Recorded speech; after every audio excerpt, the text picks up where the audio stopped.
사실 모퉁이돌 예수 그리스도 위에 내 삶을, 우리 가정을, 국가를 올려놓으면, 기업을 올려놓으면, 심지어는 우리의 지식과 우리의 모든 미래들을 올려놓으면 무너질 수가 없다예요. 없다. 만세반석이에요. 든든해요. 하나님께서 우리 모든 인류에게 이 모퉁이돌을 보내주셨잖아요. 보배로운 돌. 만 가지 역할을 하는, 보배로운 역할을 하는 요긴한 돌. 그러니까 우리가 이 돌을 의지하고 살아가는 거 아니에요? 가난으로, 부끄러움으로, 환난으로, 시험으로, 죄악으로, 질병으로, 실패로 오는 이 모든 세상 부끄러움이 수반이 되지만 모퉁이돌이 이거를 막아준다는 거 아닙니까? 거기서부터 우리를 지켜주는 거죠.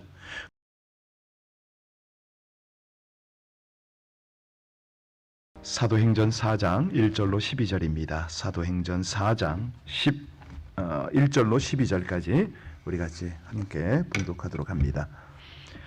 사도들이 백성에게 말할 때에 제사장들과 성전 맡은 자와 사두개인들이 이르러 예수 안에 죽은 자의 부활이 있다고 백성을 가르치고 전함을 싫어하여 그들을 잡음에 날이 이미 저물었으므로 이튿날까지 가두었으나 말씀을 들은 사람 중에 믿는 자가 많으니 남자의 수가 약 5천이나 되었더라.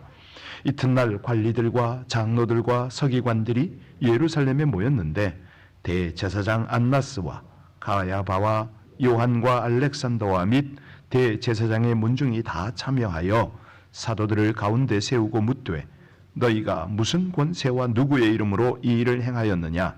이에 베드로가 성령이 충만하여 이르되 백성의 관리들과 장로들아, 만일 병자에게 행한 착한 일에 대하여 이 사람이 어떻게 구원을 받았느냐고 오늘 우리에게 질문한다면 너희와 모든 이스라엘 백성들은 알라. 너희가 십자가에 못 박고 하나님이 죽은 자 가운데서 살리신 나사렛 예수 그리스도의 이름으로 이 사람이 건강하게 되어 너희 앞에 섰느니라. 이 예수는 너희 건축자들의 버린 돌로서 진모퉁이의 머릿돌이 되었느니라. 다른 이로서는 구원을 받을 수 없나니 천하 사람 중에 구원을 받을 만한 다른 이름을 우리에게 주신 일이 없음이라 하였더라. 아멘. 우리가 사도행전을 통해서 부흥하던 초대교회의 도전, 그 고난을 접하고 있습니다. 이 복음이요, 고난을 당할 때에 다시 말하면 초대교회가, 성도들이 어려움을 당할 때 그들은 좌절하거나 낙심하기는커녕 아주 순수한, 때묻지 않은 복음을 전했죠. 특별히 복음을 전하지 말라, 이 위협 앞에 더욱 당당히 맞섰던 용감한 신앙인의 모습을 보여줍니다. 제가 이런 내용을 딱 보면은 그 사역, 중국 선교 초기 때 그 귀한 우리 현지 동역자들을 잊지 못해요. 제가 복음을 전했다라기보다는 그분들이 저에게 도전을 더 많이 끼쳤다, 이런 생각들이 덜어납니다. 오늘 아침에는 김용금 자매라고 생각이 문득 나는데요. 그분은 남편이 임업국에 다녔어요. 어디에 살았냐면 길림성 지반이라고 있습니다. 지반. 뭐 중국말로는 다르게 발음하는데 우리 한글로 표현하면 그런데, 이분이 남편에게 많은 어려움을 당하면서 북에 복음을 전했어요. 남편이 산림청에 임업국에 있으니까 산에 여러 가지 뭐 임산물을 하잖아요. 그런 것들 하나하나 알뜰하게 챙겨두었다가 북한 선교를 위해서 열심히 쓰는 자매. 이 자매가 얼마나 말씀을 사모하냐면, 제가 이제 그쪽에 통전부 요원들한테 쫓겨가지고 막 피해 다닐 때인데, 한 번은 기차 안에서까지 가르쳐 달라고 그러더라고요.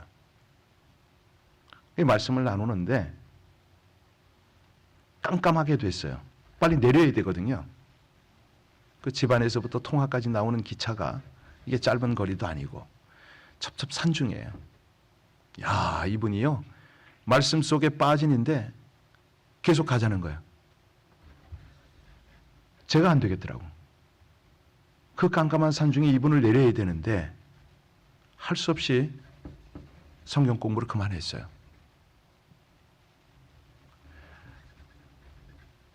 아주 칠흑가 지금 뭐 가로등이 하나 있습니까? 그렇다고 무슨 뭐 안전하기는 게 산적이 그때 많았거든요. 어느 정도였냐면 말하기 좀 곤란한데 그래도 여러분들 참고로 알아두세요. 그 당시에는요 인신매매를 하는데 애들들 막 사고 팔고 그랬던 때예요. 아주 좀 심한 자루에다가 막 이제 그 얘기는 차마 못하겠습니다.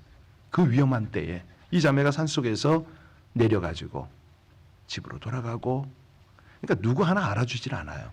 인정을 받지 못하던 때에 복음 하나 때문에 말씀을 배우고 그 복음을 북에 나누려고 온갖 고난을 당하던 그 자매.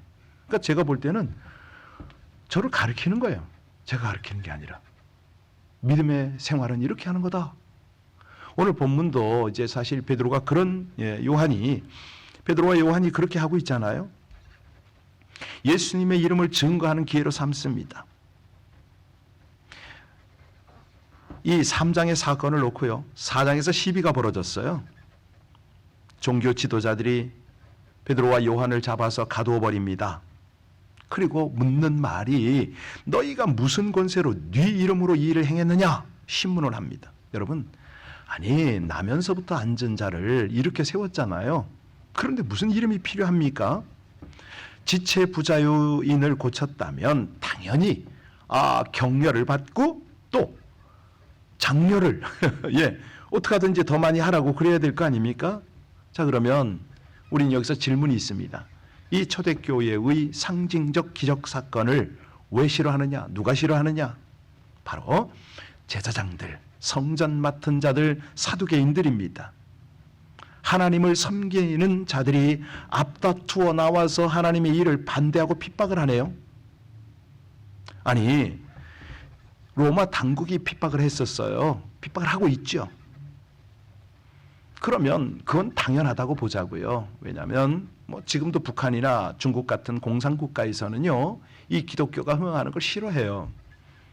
아시다시피 삼자교회, 지하교회가 있는데 지하교회는 뭐 이렇게 핍박받는 거 당연하다 할지라도 자기들이 그래도 삼자교회, 정부가 인정하고 또 장려하는 그런 교회가 정부 핍박을 안 받아야 되잖아요. 근데 간섭 대단합니다. 어느 정도인지 아세요?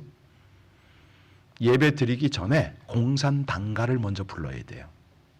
기도 안 찹니다. 십자가 위에 공산당 구호를 걸어야 돼. 이게 믿어지세요? 현실이에요, 현실.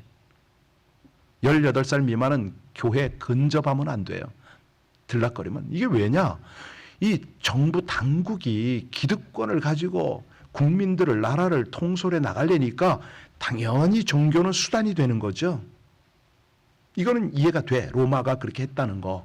그런데 왜 여기 보면은 제사장들, 사두개인들, 성전 맡은 자들이 이렇게 해야 되냐 이거예요.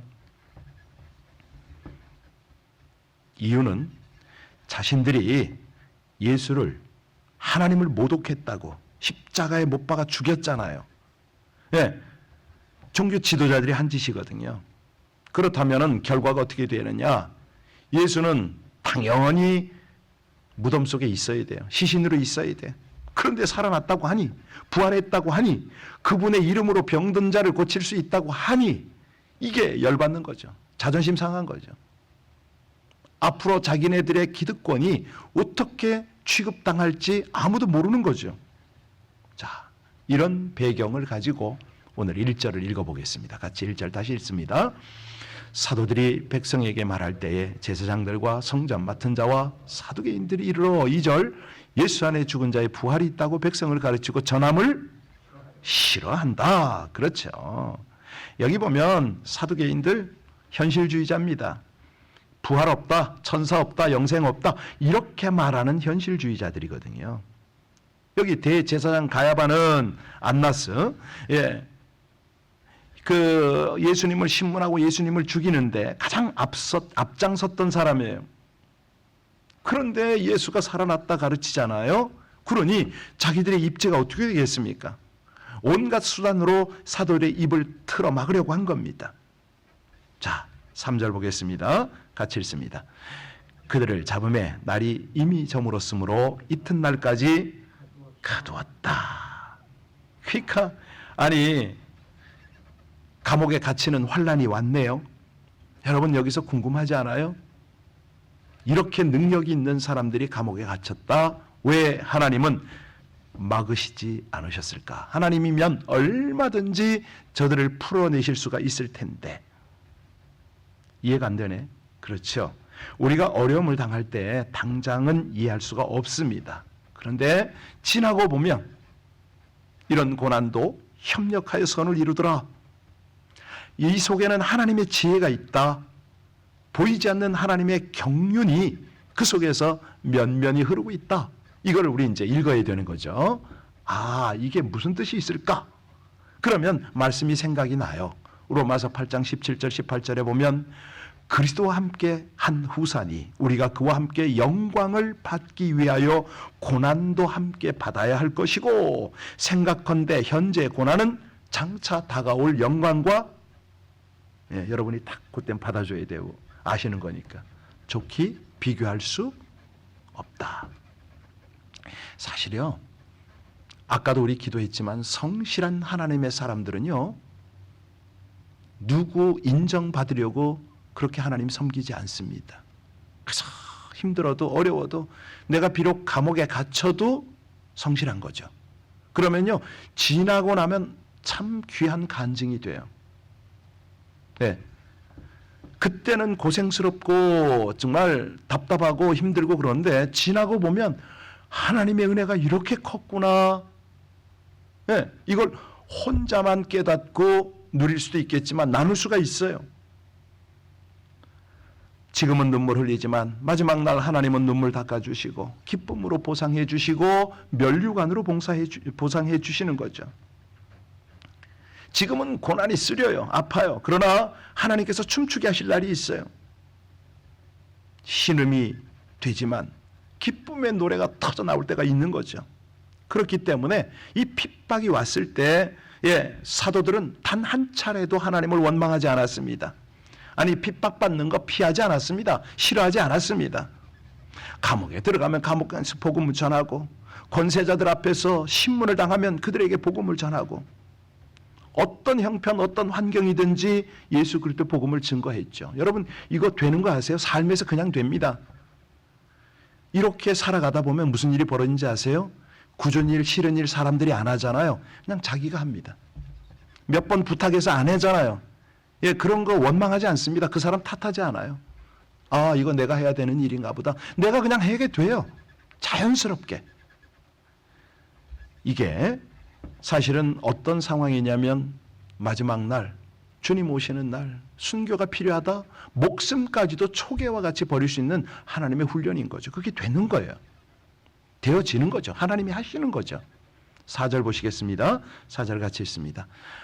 말씀을 들은 사람 중에 믿는 자가 많으니 남자의 수가 여러분 이게 믿어지세요? 아니 사람들이 갇히는 말씀 전하는 자들이 갇히는 상황에서 5천 명이 기도 안 찬 거예요. 저도 이런 비슷한 걸 경험을 했어요. 중국서요. 제가 처음에 그 91년, 92년에 갔어요. 그러니까 지금부터 30 몇 년 전이죠. 그때는요 개혁 개방을 하고 중국 사람들이 뭐 이렇게 잡을 게 없었어. 호기심 참 많아요. 길을 가다가 사형리를 툭 던지잖아요. 사람들이 그게 뭔가 예를 들어서 제가 그걸 읽잖아요. 꾸역꾸역 모여들어. 별것도 아닌데 아무것도 아닌데 그거 읽어요. 읽고서 예수를 믿으면 여러분 구원받는다고 그러면요 믿겠대요도 한순간에 20명 30명이 복음을 받아들이는 때가 있었어요. 그러니까 여기 5천 명이 믿었다. 전혀 이게 과장이 아니에요. 하나님이 그냥 하시는 거예요. 그런데 핵심이 뭐냐면 전하는 자가 없이 어찌 들을 수가 있겠느냐. 이게 핵심입니다. 듣지 않고 어떻게 믿을 수가 있냐 이거예요. 그러니까 하나님이 오늘 본문을 통해서 우리에게 도전하는 건 뭐냐면 때를 얻든지 못 얻든지 어떻게 하라? 복음을 전해라. 감옥을 가도 전해라. 네. 여러분 이걸 읽으면서요. 아 초대교회 때 모습 제발 그러지 마세요. 그거 아니에요. 오늘날도 똑같습니다. 이게 변함이 없어요. 제가 강조하잖아요. 왜 선교지 하나님만 되시냐 이거예요. 여기도 하나님이거든. 그래서 우리 교회가 장점이 있잖아요. 그 팬데믹 상황이 와도 절대 예배 멈추지 않습니다. 성도들에게 양해를 구했잖아요. 여러분 위험하니까 집에서 온라인으로 예배 드리셔도 됩니다. 그런데 저는 본당에서 목숨같이 저는 하나님을 섬겨야 합니다. 안 쉽니다. 분명히 얘기했어요. 왜? 이 시기가 지나고 나면 알게 돼요. 하나님께서 왜 이런 과정을 허락하셨고 이 시기 때에 하나님의 말씀이 하나님의 복음이 어떻게 전해져야 되는지를 알기 때문에 사실은 그때 저는 성도들한테 들키지 않으려고 얼마나 애썼어요. 다운타운에 맨날 나갔어. 홈레스 사역하라. 그러니까 예, 지나고 나면 안 되니까 그때일수록 전 더 복음 전하러 나갔죠.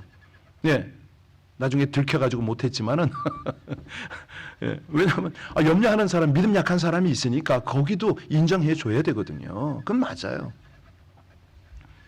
여기 베드로와 사도와 다른 사도들이 옥에 갇혔습니다. 그렇지만 조금도 두려워하지 않았어요. 다음 날 관원과 장로와 서기관들이 예루살렘에 모였거든요. 대제사장 안나스, 가야바, 요한, 알렉산더 이 대제사장들의 문중이 다 참여한 거예요. 다시 말하면 공청회입니다. 감옥에서 끌어내서 그들을 세웠잖아요. 질문합니다. 7번 7절 보겠습니다. 사도들을 가운데 세우고 묻되 너희가 무슨 권세와 누구의 이름으로 이 일을 행하느냐. 그때 베드로가 어떻게 됐다고요? 성령이 충만했다. 조금도 두려움이 없습니다. 왜? 죽으면 천국이니까. 그러니까 아니까. 나 죽으면 하나님 앞에 서니까 이걸 알아요. 담대할 수밖에 없는 거죠. 그러니까 이때는요 사람이 되는 게 아닙니다. 제 경험으로 미뤄봐서는요 베드로가 이렇게 담대한 게 아니에요. 이 상황은 어떤 상황이냐면 하나님의 영이 베드로를 붙들어 줬어요. 그래서 이게 된 거예요. 저는 알아요 이거. 그러니까 여러분도 저도 이런 어려운 상황이 오면요 평소의 기도가 평소의 성령 충만함이 이때 나오는 거예요. 이때. 누구도 장담 못합니다. 저도 이게 잘 안 되더라고요. 자, 베드로가 담대히 외치는 메시지의 핵심이 뭐냐? 10절 보겠습니다. 10절 같이 읽습니다. 너희와 모든 이스라엘 사람들은 알라. 너희가 십자가에 못 박고 하나님이 죽은 자 가운데서 살리신 나사렛 예수 그리스도의 이름으로 이 사람이 건강하게 되어 너희 앞에 섰느니라. 그리고 11절을 보시기 바랍니다. 핵심입니다. 이 예수는 너희 건축자들의 버린 돌로서 진 모퉁이의 머릿돌이 되었느니라. 모퉁이돌. 모퉁이돌. 예. 하나님의 아들이 우리의 모퉁이돌. 여러분 집 지을 때 모퉁이돌이 얼마나 중요합니까?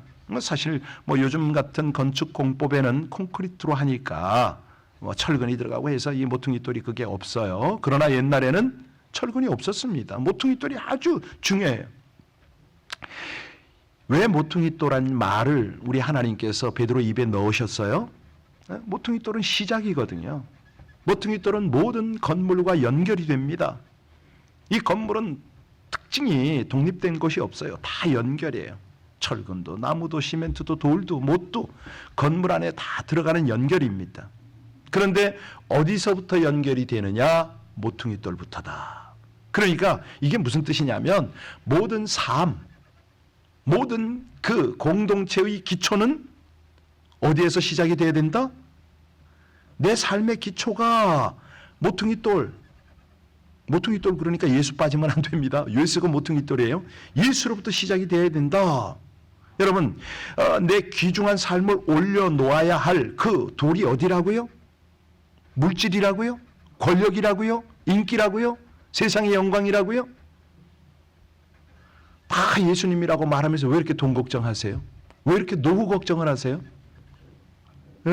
그러면 안 되는 거죠. 노력을 해서 할 수 있는 건 하는 겁니다. 그런데 보면요 믿음이 있다고 하는 사람들이 밤날 입에 걱정이 달렸어. 돈 걱정, 건강 걱정, 무슨 걱정. 저 뒤에 있는 저 청년도. 그래서 제가 보면서 진짜 믿음이 있는 건가 뭐 하는 건가. 너무너무 안타까워요. 아니 하나님이 어떻게 역사하시겠어. 네가 걱정하고 네가 다 하는데 내가 할 일이 없다 그러시는 거죠. 하나님 그 일을 하실 필요가 없어요. 여러분 그러니까요. 사실 모퉁이돌 예수 그리스도 위에 내 삶을, 우리 가정을, 국가를 올려놓으면, 기업을 올려놓으면, 심지어는 우리의 지식과 우리의 모든 미래들을 올려놓으면 무너질 수가 없다예요. 없다. 만세반석이에요. 든든해요. 그래서 베드로가 여기서만 이 말한 게 아니에요. 나중에 베드로전서 2장에 보면 자기 서신을 쓸 때 보라 내가 보배롭고 요긴한 모퉁이 돌을 시온에 두노니 저를 믿는 자는 부끄러움을 당하지 아니하리라. 자기가 깨달았다는 거예요. 경험했다는 거예요. 하나님께서 우리 모든 인류에게 이 모퉁이 돌을 보내주셨잖아요. 보배로운 돌. 만 가지 역할을 하는, 보배로운 역할을 하는 요긴한 돌. 그러니까 우리가 이 돌을 의지하고 살아가는 거 아니에요? 가난으로, 부끄러움으로, 환난으로, 시험으로, 죄악으로, 질병으로, 실패로 오는 이 모든 세상 부끄러움이 수반이 되지만 모퉁이 돌이 이거를 막아준다는 거 아닙니까? 거기서부터 우리를 지켜주는 거죠. 그래서 12절에 베드로가 뭐라고 말합니까? 12절 같이 읽습니다. 다른 이로서는 구원을 받을 수 없나니 천하 사람 중에 구원을 받을 만한 다른 이름을 우리에게 주신 일이 없음이라. 너무너무 유명한 구절.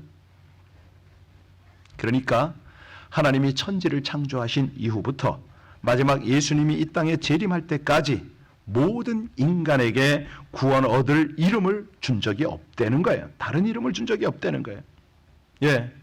하나님의 영원한 목표가 뭐죠? 하나님의 목표.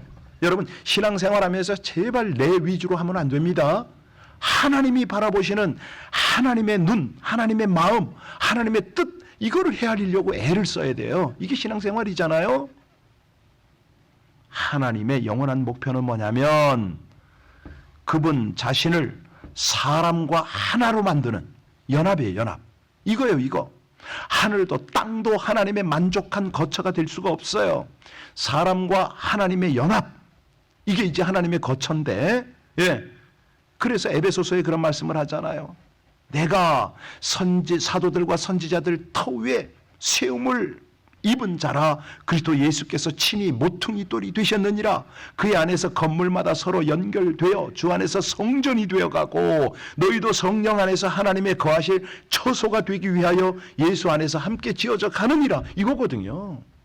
하나님이 우리를 성전 삼고 그러니까 기초가 되셔서 이 기가 막힌 영적 원리인데요. 나중에 더 자세히 말씀드리도록 하고, 그러니까 우리가 교회 생활하고 가정 생활하고 사회 생활할 때 그분과 함께 지어져 가는데 이게 놀랍게도 우리는 그분 안에, 그분은 우리 안에. 이거요. 참, 이게 일반 세상 원리나 일반 종교에서는 이해도 안 가고, 헤아릴 수가 없는 거죠. 오죽했으면 예수님이 그런 말씀 하잖아요. 요한복음에 보면 너희가 이 성전을 헐라 내가 사흘 동안에 일으키리라. 너희 유대인들은 마땅히 건축자들. 그러니까 그렇게 오랫동안 그 성을 이 성전을 지어놨는데 그걸 헐으라고 그러잖아요. 돌에 돌 하나도 안 남을 거라고. 내가 성전을 일으킨다. 누구요? 여러분을, 우리를 일으킨다. 그리고 내가 그 성전 안에. 와, 이게 말이 돼요? 그러니까 우리의 거처이신 하나님. 근데 그 하나님의 거처가 누구라고요? 우리라. 얼마나 영광스러워요. 얼마나 보배로워요. 이거는 구약 때부터 말씀하셨어요. 신명기 33장 27절에 보면 영원하신 하나님이 너의 처소가 되시니 그 영원하신 팔이 내 아래 있도다. 그가 내 앞에서 대적들을 쫓으시며 멸하라 하시도다. 다윗이 이걸 깨달았잖아요. 주여 주는 대대 우리의 거처가 되셨나이다. 이게 오죽하면 주님이 그러잖아요. 볼지어다 내가 문 밖에 서서 네 뭘 두드려요? 네 마음 문을 두드리노니. 누구든지 뭘 열면? 문을 여는데 마음 문을 열면 네 안에 들어가 나는 너로 더불어 너는 나로 더불어 먹으리라. 이거거든요. 기가 막힌 하나님의 은혜죠. 오늘 아침에 다른 거 다 잊어버려도 괜찮습니다. 유일한 구원의 머릿돌이다. 아시겠죠? 이거구나. 그분이 나의 기초가 되어야 되고 그분이 나의 중심이 되어야 되고 언제나 나의 우선순위가 되어야 되고, 그럴 때 우리 인생 든든하게 됩니다. 아무도 해칠 수가 없죠. 네, 일생 동안 능력 있는 삶, 영광스러운 삶을 살 수 있는 비결을 오늘 주님 말씀하셨습니다. 기도하시겠습니다. 유일한 구원, 치료와 회복의 능력이 되어주시는 우리 주님, 건축자에게 버려진 돌처럼 유대인과 세상의 멸시를 받으신 주님께서 바로 저희를 위하여, 죄인들을 위하여, 대속을 위하여 십자가에 못 박혀 죽으시고 부활하시어 친히 머릿돌이 되어주시고 우리를 성전 삼아주심을 진심으로 감사드립니다. 완전하신 하나님께서 완전하신 사람으로 오시어 유일한 구원의 길이 되어주신 주님께서 저희를 살리시고 치유하시고 회복하시는 능력이 되어주심을 경험하고 증거할 수 있기를 간절히 소원합니다. 삶이 고통스럽고 몸과 마음이 힘들수록 유일한 구원이신 예수님의 권세와 능력으로 치유와 회복을 얻고 험한 세상을 승리하는 머릿돌 위에서 지어져가는 삶을 살 수 있게 하여 주옵소서. 예수님 이름으로 기도하옵나이다. 아멘.